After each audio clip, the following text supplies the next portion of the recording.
Hello everyone र video नै हालेको निकै दिन भएको थियो र आज चाहिँ म चाहिँ यो मेरो पछाडि ब्याक साइड देख्दै गरेको चाहिँ ward number 6 fair weather road थियो अनि यो चाहिँ यहाँनिर आउन सकेको थिएन र चाहिँ तल सिस्ने कनेक्ट हुन्छ अनि यहाँको भिलेजको मान्छेहरूले सबै मिलेर चाहिँ आफ्नो श्रमदान साथै फाइनान्शियल सपोर्टहरू एकअर्कामा गरिकन चाहिँ उहाँहरूले चाहिँ यो खोल्नु भएको छ अनि म आज चाहिँ यो बाटो जाने छु।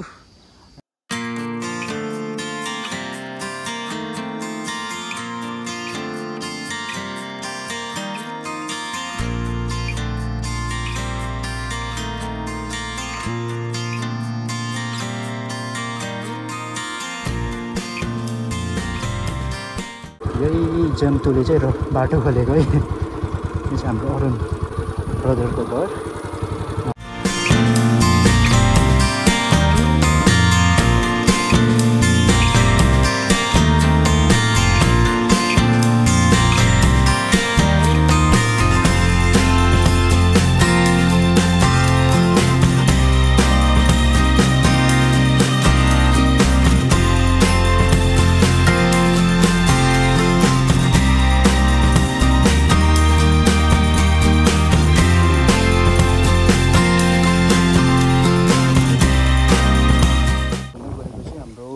बहादुर मामाको घर यहाँ मुनि टिसकुमार बुको घर छ, तल कुमार अङ्कल धेरैको घरहरू यहाँ छ। यही बाटो चाहिँ ठप्प भएको कारणले गर्दाखेरि चाहिँ कनेक्ट हुन सकेको थिएन। हेर्छु यहाँ बाटो कहाँसम्म गएको छ, अप्ठ्यारो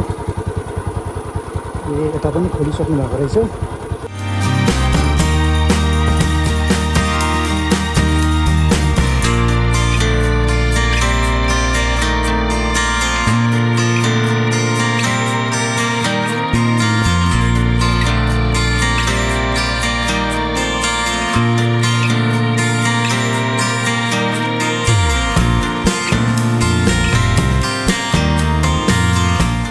एरियाले चाहिँ मङ्गर गाउँ भन्छ, बसेको जग्गा छ। यो उकालो चाहिँ हाम्रो चर्च पनि छ, एउटा चर्च पनि जान्छ यो बाटो उकालो चाहिँ। तपाईँले देखिहाल्नु भयो बाटो कति मजाले कनेक्ट गरेको छ। आफ्नै क्षमता बलबुतामा चाहिँ गाउँको मान्छेहरू मिलेर विशेष गरी निसाले एरियाको मानवहरू चाहिँ मिलेर चाहिँ यो रोडलाई कनेक्ट गराएको माथि। अब भने चाहिँ म रकगार्डनको बाटो हुँदै खालिगाउँ उकालो जानेछु। मल चाहिँ कहाँबाट ल्याउनु पर्ने छ सञ्जयले? ठिकै छ गरेको म कल निक्ल्यौँ भनेको। ल ओके। अविनाश पनि छ ए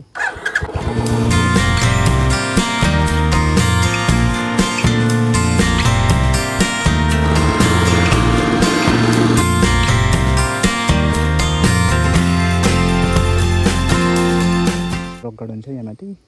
अब भने चाहिँ म यो उकालो जान्छु। यो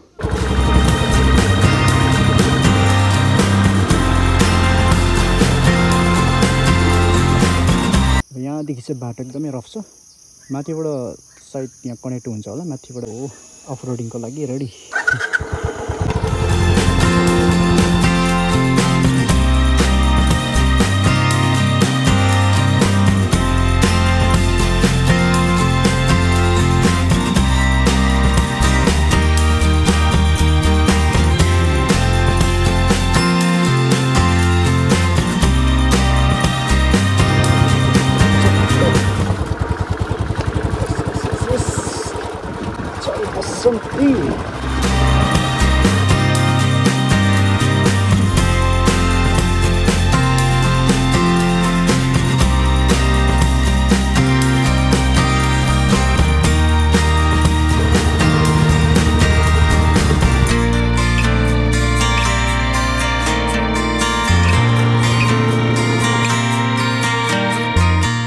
म चाहिँ अब यो खालिगाउँ भन्ने जग्गामा आइसकेको छु।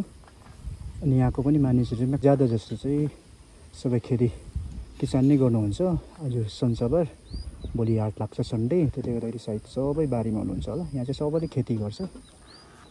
सञ्जय तपाईँ दिल्लीमै छ भने पनि हेर्नुहोस् यहाँ पहिला हामी आउँथ्यौँ नि यो साइड, यहाँतिर दालहरू पनि त रोपेको हुन्थेन हो।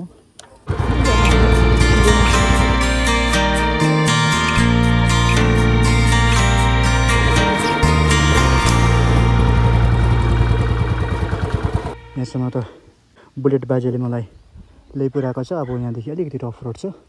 मैले यो रोडको भिडियोहरू किन बनाएको भन्दाखेरि चाहिँ कतिजना बाहिर हुनुहुन्छ नि त, अनि मलाई भनिबस्नुहुन्छ कस्तो छ गाउँघरको हालखबरहरू भन्छ। अनि म चाहिँ यसरी आएर भिडियोहरू हालिदिएँ भने उहाँहरूलाई कतिवटा कुराको जानकारी हुँदो रहेछ, कहाँनिर के हुँदैछ अवस्था हेरिदिँदै गर्नुहोस् होला।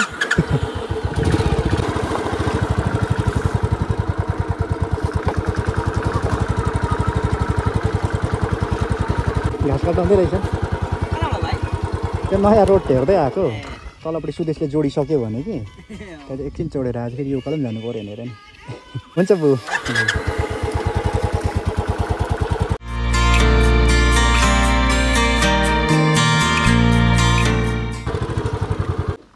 म कहीँ पुगेको छु भने चाहिँ यहाँ खालिगाउँको मिडल खालिगाउँ।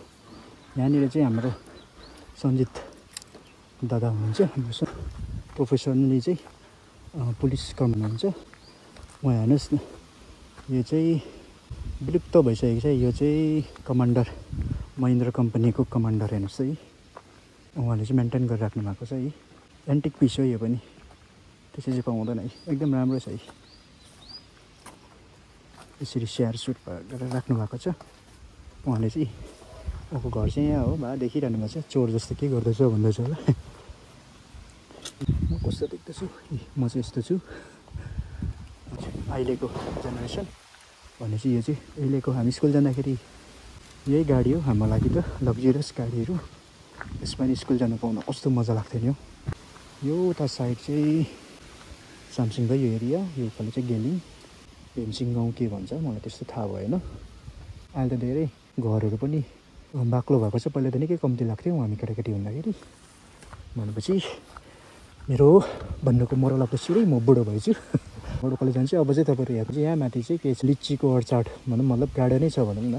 अस्ति मैले भिडियो लाउँदाखेरि चाहिँ ठिक्कैको हुँदै थियो। सायद महेन्द्रलाई पनि बाई बाई गरिदिउँ ल त। महेन्द्र दाजु लाग्यौँ है।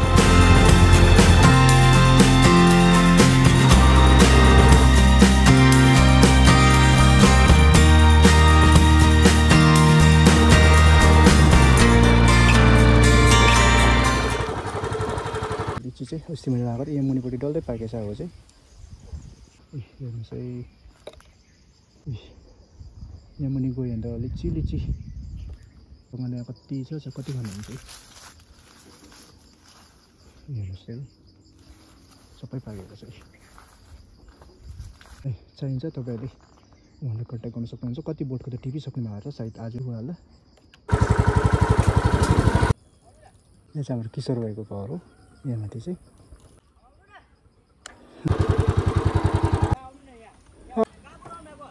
नयाँ रोड गएर आएको 6 बजीदेखि बेलुकाको 1 बजीसम्म नै बस्नु त।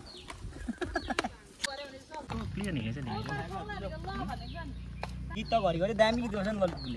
बैदर बाबु मलाई किन बोलाएको? काम कस्तो हुँदैछ भनेर नि। दामी हुँदैछ। भत्के नि कसको जिम्मा? एसिस्टेन्ट हुनुहुँदो रहेछ।